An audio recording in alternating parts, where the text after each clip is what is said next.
একজন মানুষ যিনি জীবনের ৫৫টা বছর হেঁটেছেন গ্রাম থেকে গ্রামে, শহর থেকে শহরে, এমনকি পাড়ি দিয়েছেন বার্মা, ভারত, লন্ডন পর্যন্ত শুধুমাত্র একটি বার্তা ছড়িয়ে দিতে।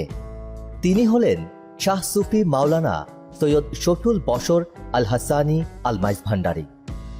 বাবা ভান্ডারীর আদরের কনিষ্ঠ পুত্র, যাকে মানুষ ভালোবেসে ডাকত শফি বাবা। কিন্তু এই মহান অলির জীবনে এমন অনেক ঘটনা আছে যেগুলো সাধারণ মানুষ আজও জানে না। কিভাবে মাতৃহারা এক শিশু হয়ে উঠলেন লক্ষ লক্ষ মানুষের আধ্যাত্মিক পথ প্রদর্শক, কেন তাকে বলা হয় মাইজ ভান্ডারী তরিকার সবচেয়ে বড় প্রচারক। আজকের এই ভিডিওতে থাকছে শাহ সুফি সৈয়দ শফিউল বশর মাইজ ভান্ডারী রহমতুল্লাহ আলাইহির অজানা জীবন কাহিনী। ভিডিওটি শেষ পর্যন্ত দেখবেন, কারণ শেষে আছে এমন একটি ঘটনা যা আপনার চোখে পানি এনে দেবে। শুরুতেই চ্যানেলটি সাবস্ক্রাইব করে বেল আইকন অন করে রাখুন। গল্পের শুরু ১৯১৯ সালের ২০ ফেব্রুয়ারি রবিবার, বাংলা সন হিসেবে ১৩২৫ সনের ৭ই ফাল্গুন। চট্টগ্রামের ফটিকছড়ি উপজেলার মাইজ ভান্ডার গ্রাম, সেই পবিত্র মাটিতে জন্ম নিলেন এক নুরানি শিশু। তার পিতা ছিলেন গাউসুল আজম শাহ সুফি সৈয়দ গোলামুর রহমান মাইজ ভান্ডারী, যিনি ইতিহাসে বাবা ভান্ডারী নামে পরিচিত। মা সৈয়দা জেবুন্নেসা বেগম একজন পরম ধার্মিক মহিলা। শিশু শফিউল বশর ছিলেন বাবা ভান্ডারীর কনিষ্ঠ সন্তান। ঘরে আনন্দের সীমা ছিল না, কিন্তু আল্লাহর লীলা বড়ই বিচিত্র। আপনারা জানেন কি, আল্লাহ যাকে সবচেয়ে বেশি ভালোবাসেন তাকে তিনি সবচেয়ে কঠিন পরীক্ষায় ফেলেন। শিশু শফিউল বশরের জীবনেও শুরু হলো ঠিক সেই পরীক্ষা। মাত্র ২.৫ বছর বয়সে ছোট্ট শফিউল বশর হারালেন তার মাকে। মায়ের মুখটা পর্যন্ত তিনি স্মরণ করতে পারতেন না। একজন শিশুর জন্য এর চেয়ে কঠিন পরীক্ষা আর কি হতে পারে। কিন্তু আরো একটি বেদনাদায়ক সত্য আছে।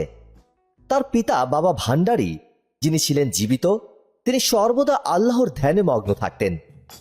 আধ্যাত্মিক জগতে এতটাই ডুবে থাকতেন যে জাগতিক পিতৃস্নেহ ছোট্ট শফিউল বশর কখনো পাননি। ভাবুন একবার, যে শিশুর মা নেই, পিতা থেকেও যেন নেই, সেই শিশুর মনে কেমন একাকিত্ব বাসা বেঁধেছিল।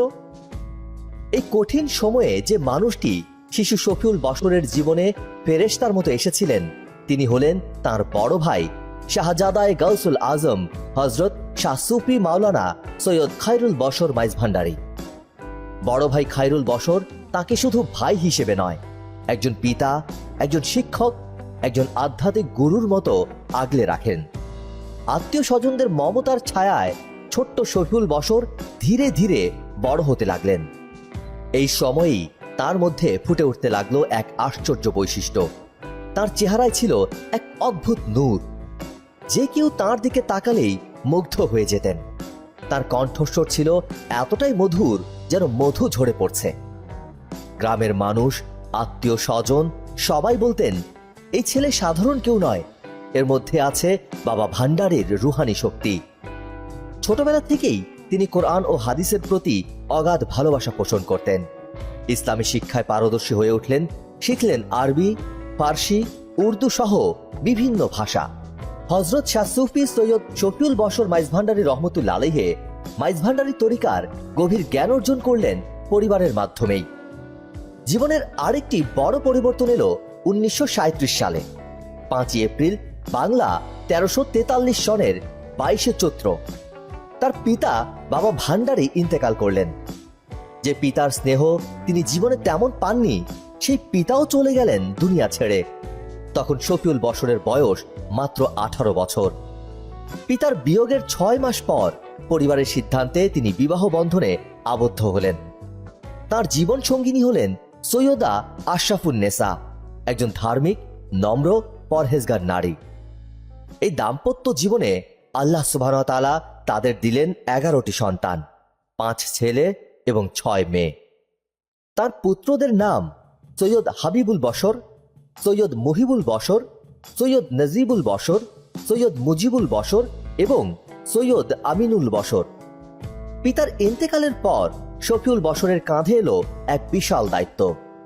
মাইজ ভান্ডারী তরিকাকে শুধু দরবারের সীমানায় আবদ্ধ না রেখে সারা বাংলাদেশে, সারা বিশ্বে পৌঁছে দিতে হবে। এই দায়িত্ব তিনি গ্রহণ করলেন অত্যন্ত নিষ্ঠার সঙ্গে। জীবনের সুদীর্ঘ 55টি বছর তিনি বাংলাদেশের প্রত্যন্ত গ্রাম থেকে শহর, বন্দর থেকে পাহাড়ি অঞ্চল সর্বত্র ছুটে বেরিয়েছেন। কুরআন সুন্নাহ ভিত্তিক তরিকায় মাইজ ভান্ডারিয়ার শিক্ষা মানুষের মধ্যে প্রচার করে গেছেন। তার হাতে বায়াত গ্রহণ করেছেন অগণিত মানুষ। তিনি শুধু মুসলমানদের কাছেই প্রিয় ছিলেন না, হিন্দু, বৌদ্ধ, খ্রিস্টান সব ধর্মের মানুষ তাকে ভালোবাসতেন। কারণ তিনি শিখিয়েছেন আল্লাহর সৃষ্টি সবাই এক পরিবার।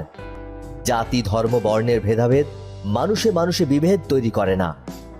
এটাই ছিল মাইজ ভান্ডারী তরিকার মূল বাণী, মানবতার সেবা, ভালোবাসা ও আল্লাহর প্রেম।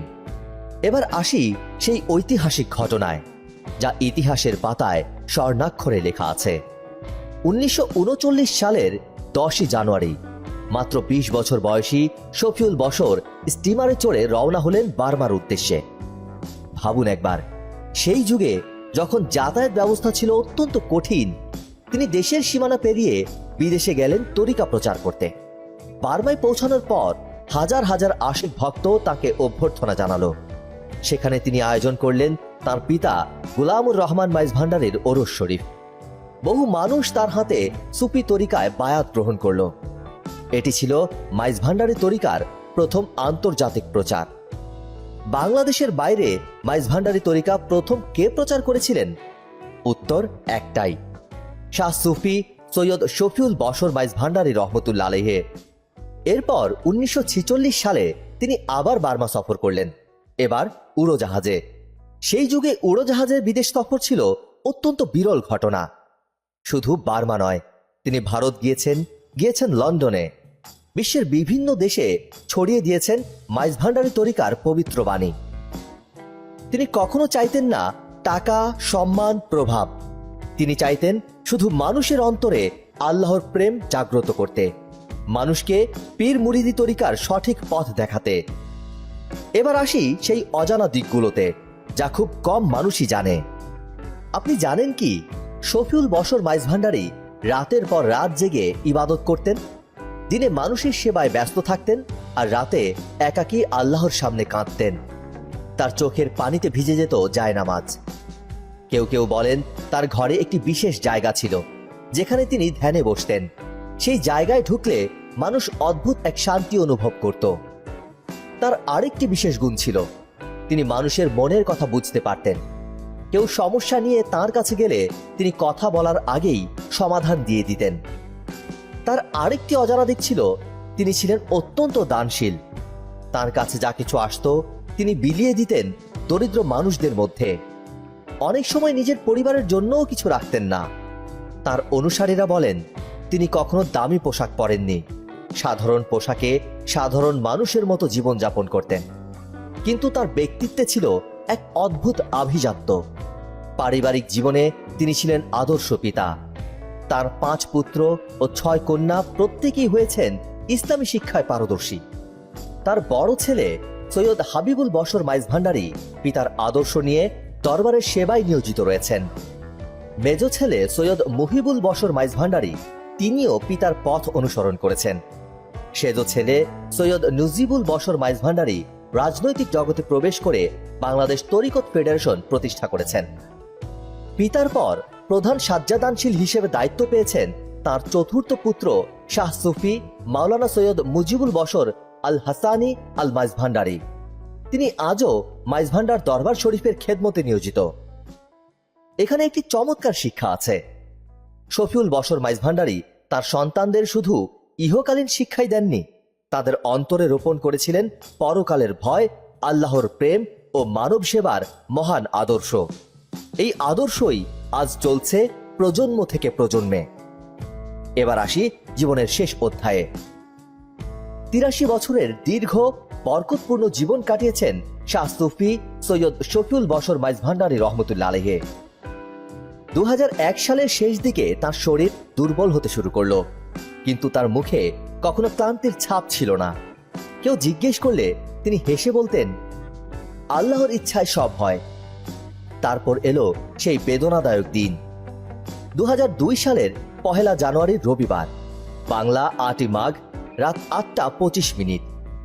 ইসলামের এই মহান তাপস বাবা ভান্ডারীর আদরের পুত্র, লক্ষ ভক্তের প্রাণপুরুষ শাহ সুফি সৈয়দ শফিউল বশর মাইজ ভান্ডারী চলে গেলেন আল্লাহর সান্নিধ্যে।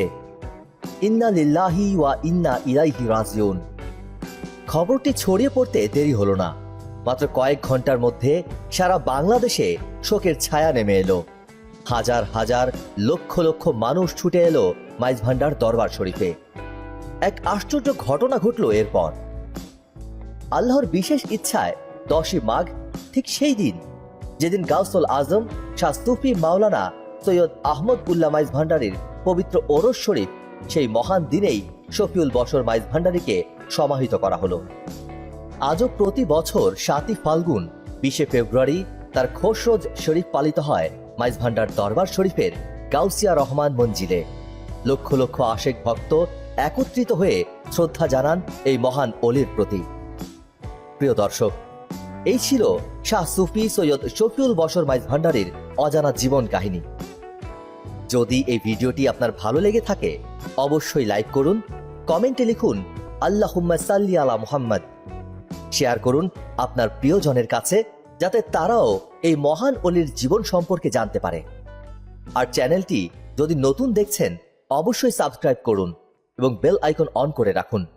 পরের ভিডিওতে আমরা নিয়ে আসব আরেকজন মহান অলির অজানা জীবন কাহিনী।